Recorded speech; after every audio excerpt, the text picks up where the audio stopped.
际大陆从此将是我魂族所有。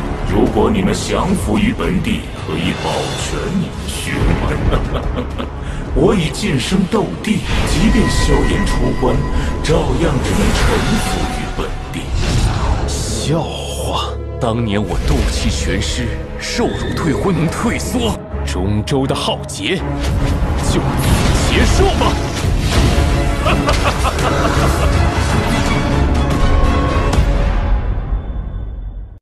Halo guys, welcome back to my channel. Jangan lupa untuk subscribe, like, and comment. Dongeng Donghua, Dewa Xiaoyan. Melawan alam langit yang tak tertandingi. Bab 6 Dou di Benua. Api langit. Api surgawi di mulut mereka, mungkin api aneh di tubuh mereka sendiri. Tampaknya api aneh di tubuh mereka telah ditemukan oleh orang-orang ini. Alis Xiaoyan mengencang, tapi dia tidak berharap orang-orang ini mendeteksi api anehnya, begitu cepat kehadirannya. Saya tidak menyangka anak Anda akan memiliki api di langit. Wah, hati-hati, kata Kaisar Ming lembut. Xiaoyan tidak memiliki niat sedikit pun untuk mundur, sebaliknya, cahaya di tangannya bergetar, dan sebuah penggaris besar yang ditutupi dengan warna-warna cemerlang dipegang di tangan Xiaoyan. Penguasa kuno abadi api surgawi. Ini adalah penguasa kuno abadi api surgawi. Saya tidak berharap anak ini memahami senjata seperti itu. Orang-orang di sekitar terkejut. Sepertinya dia menganggap api aneh di tubuhnya sebagai semacam api langit lagi. Xiaoyan bergegas tanpa mengucapkan sepatah kata pun, karena dia merasakan makna mengerikan dari beberapa orang, dan tentu saja dia tidak akan berbelas kasih. Ming Yanzhang. Dua orang yang mengikuti di belakang Kaisar Ming tidak bisa menahan amarah mereka. Salah satu dari mereka berteriak keras, dan sidik jari emas besar terbentuk dengan cepat di udara. Bang! Dia dipukuli sampai ke titik muntah darah dan cepat mundur.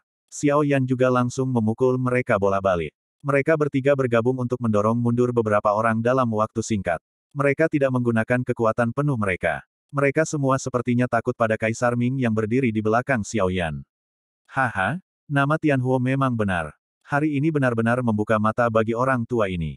Kaisar Ming tidak mengambil tindakan, tetapi menyaksikan Xiaoyan bertarung sambil tersenyum, dan segera mengangkat kepalanya dan tersenyum. Wajah lelaki tua bernama Yi Ying itu sedikit jelek. Sekarang pihak lain memiliki dua Dou di bintang 2 yang tiba-tiba muncul, ditambah Mingdi yang merupakan Dou di bintang 3, dan Xiaoyan yang jauh lebih kuat dari yang dia duga. Jelas, dia ada di pihaknya. Tidak ada peluang untuk menang. Cepat atau lambat kita akan merebut Skyfire, nak, akan ada periode di masa depan. Ayo pergi. Orang tua Yi Ying mendengus dingin. Meskipun dia memiliki beberapa Kaisar Dou bintang 2, ada 3 bintang Kaisar Dou di depannya. Tidak peduli apa yang mereka katakan, itu bukan milik mereka. Yi Ying tahu bahwa dia tidak bisa melawannya, jadi dia harus mengeluarkan perintah penarikan, dan kemudian menghilang keluar angkasa. Menunggu kapan saja. Xiaoyan tersenyum, tanpa rasa takut sedikit pun akan kata-kata kasar penatua Yi Ying. Melihat beberapa orang pergi, Xiaoyan perlahan pulih. Pertempuran ini jelas tidak menyenangkan. Pada saat ini, Kaisar Ming berdiri dengan tangan di belakang beberapa orang, tersenyum pada dua orang yang tiba-tiba muncul. Kalian berdua, kalian telah mengikuti saya sebagai kesempatan untuk mencari tahu. Keduanya menyeringai 2 kali di hadapan Kaisar Ming. Kaisar Ming menunjuk Xiaoyan dan memperkenalkan kepada 2 di belakangnya, ini adalah satu-satunya Kaisar Dou di benua Douqi selama ribuan tahun, Xiaoyan, anggota klan Xiao. Kemudian dia menunjuk keduanya dan memperkenalkan kepada Xiaoyan, keduanya adalah murid lembahku yang paling bangga. Mereka baru saja dipromosikan menjadi bintang 2 Doudi. Yang satu ini dengan wajah muram adalah murid tertua, Yun Feng. Pria berpenampilan sederhana ini adalah murid kedua, Xiong Yuan. Awalnya saya ingin memamerkan keahlian saya, tetapi saya tidak berharap Anda memimpin. Hehe, ayo, mari kita saling mengenal. Petik 2. Xiaoyan menangkupkan tangannya dan berkata, temui 2 senior. Yun Feng hanya melambaikan tangannya, sementara Xiong Yuan jauh lebih antusias. Dia mengangkat tangan Xiaoyan dan berkata sambil tersenyum, kamu tidak perlu lebih sopan, adik Xiaoyan. Xiaoyan mengangguk dan berkata, terima kasih, senior. Siapapun yang muncul di depan Xiaoyan bukanlah seniornya, bahkan yang terburuk pun harus memanggilnya senior. Bagaimanapun, dia adalah satu-satunya Kaisar Dou setelah 1000 tahun, jadi senioritasnya juga yang terendah, dan kekuatannya tidak sebesar itu, baik seperti yang lain di benua ini, kekuatan juga dihormati.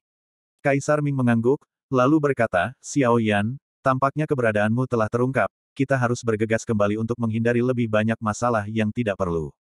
Saat Kaisar Ming mengatakan bahwa beberapa orang muncul, Xiaoyan mulai bertanya-tanya, kekuatan macam apa yang dimiliki pihak lain yang dapat mengetahui keberadaannya dengan begitu cepat dan akurat. Mengapa mereka begitu terobsesi dengan Dou di bintang 1 yang begitu kecil? Siapa yang akhirnya membocorkan keberadaannya? Sementara Xiao Yan memikirkannya, Kaisar Ming meraih bahu Xiao Yan, dan sebuah batu aneh melintas di tangannya. Dengan kejutan cahaya, mereka berempat menghilang di atas hutan. Melawan alam langit yang tak tertandingi. Bab 7 Lembah Tianming, 1. Lembah Tianming terletak di puncak gunung yang disebut Gunung Dimai. Melihat ke bawah dari ketinggian, awan dan asap masih ada, dan pelangi menggantung di udara. Gunung ini terbagi menjadi beberapa lapisan yaitu Star Terrace, Competition Field, Promotion Hall, dan Douji Palace yang memiliki keunikan tersendiri. Keempat bangunan ini sangat megah sehingga tidak diragukan lagi merupakan bangunan paling megah di Lembah Tianming, dan rumah-rumah biasa lainnya juga memiliki karakteristiknya sendiri. Ada formasi aneh, dapat dilihat bahwa formasi ini digunakan untuk membantu kultivasi, sangat berbeda dengan yang ada di benua Doqi, bahkan orang kuno tidak pernah memiliki bangunan mewah seperti itu. Orang-orang datang dan pergi di Lembah Tianming, dan ada suara diskusi yang konstan. Pada saat ini, di puncak gunung di Lembah Tianming, beberapa sinar biru melintas, dan Xiao Yan dan yang lainnya tiba-tiba muncul di langit di atas puncak gunung. Ada 5 kekuatan besar di Dizu, yaitu Xiao Clan, Tianming Valley, Klan Extinguishing, Illusory Demon Clan, dan Evil Sect. Kelima kekuatan utama ini masing-masing menempati satu sisi. Kecuali klan Xiao dan Tianminggu yang memiliki hubungan baik, kekuatan lainnya saling berebut dan memperebutkan sumber daya. Secara alami, hubungan itu tidak harmonis, sehingga tindakan perlindungan tidak boleh dilakukan. Santailah. Temui leluhur. Beberapa orang menatap mereka dan melihat bahwa orang yang datang adalah Kaisar Ming, dan segera membungkuk untuk memberi hormat. Kaisar Ming melambaikan tangannya, menunjukkan bahwa mereka tidak perlu terlalu sopan, dan segera bertanya, apakah sesuatu terjadi di lembah selama saya keluar? Tampaknya beberapa kekuatan besar berada di ambang membuat pindah baru-baru ini, saya khawatir itu tidak sesederhana itu, baik untuk datang ke Xiaoyan, atau tujuan sebenarnya adalah datang ke lembah Tianming, yang membuat Kaisar Ming sedikit khawatir. Dalam beberapa hari terakhir, leluhur memang memiliki konflik dengan beberapa kekuatan, tetapi untungnya, kekuatan lain tidak terlalu kuat, dan dengan bantuan Penatua Xiao, kekuatan ini akhirnya dipukul mundur, termasuk 2 kekuatan utama Iblis Yi.